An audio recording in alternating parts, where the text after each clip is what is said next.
فاقصص القصص لعلهم يتفكرون.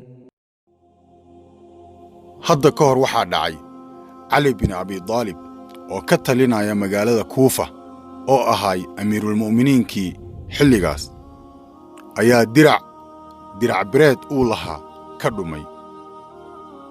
dirac bireedkii waxaa helay oo qaatay nin gaal oo yahuudi ah oo ahaa dadkii ku dhex noolay muslimiinta ee lagu magacaabi jiray ahludimma. waxaa dhacday cali bin abi daalib ninkii ayuu arkay dirac bireedkiisii wata. cali ayaa ku qabsaday oo yidhi, dirac bireedkan aniga ayaa iska leh, halka ninkii yahuudigana uu ku jawaabay, maya aniga ayaa iska leh. ninkii gaalka ahaa ee yahuudiga ayaa yidhi, waxaan iskula tegaynaa qaadiga magaalada cali bin abi daalib oo ah amiirulmu'miniin. iyo ninkii yahuudiga muslimiinta ku dhex noolaay oo isla socda ayaa waxay u tageen qaadigii magaalada. cali bin abi daalib ayaa dacwadii furay, wuxuuna ku yidhi, aniga ayaa diracaan iska leh, wuxuuna ka dhacay rati aan lahaa anigoo saaran ayuu iga lumay. ninkan yahuudiga ayaana qaatay.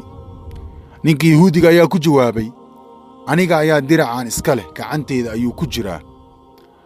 qaadigii ayaa ku jawaabay, cali bin abi daalibow, waxaad tahay amiirkii mu'miniinta, waxaana ka mid tahay casharatulmubashiriin, waxaana tahay runbadane aan ognahay inuu run sheegay. sidaas oo ay tahay, haddana waxaa lagaaga baahan yahay 2 markhaati. cali ayaa yidhi, waxaa markhaatii ee wiilkayga xasan bin cali bin abi daalib iyo addoonkiisii oo la socday. shureex ayaa yidhi, ama qaadigii ayaa ku yidhi cali, wiilkaaga markhaati kuuma noqdo, sababtoo ah wiilka aad dhashay markhaati kuuma noqdo. cali ayaa yidhi, haddaba markhaati kale ma haayee, ninkan gaalkaa ko'ah iska qaato. ninkii yahuudiga ayaa loo xukumiyey ko'ii in la siiyo, sidaasna uu ku qaato. ninkii yahuudiga ee gaalka ah ayaa aad ula yaabay cadaaladda islaamka.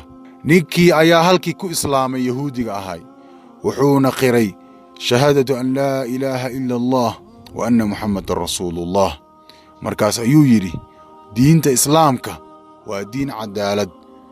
middaas waxay ku tusaysaa cadaaladda islaamka uu lahaa iyo sida islaamka uu cadaalad ugu fali jiray. kalama sooci jirin madax iyo shacab, kalama sooci jirin qof magaca leh iyo qof aan la aqoon.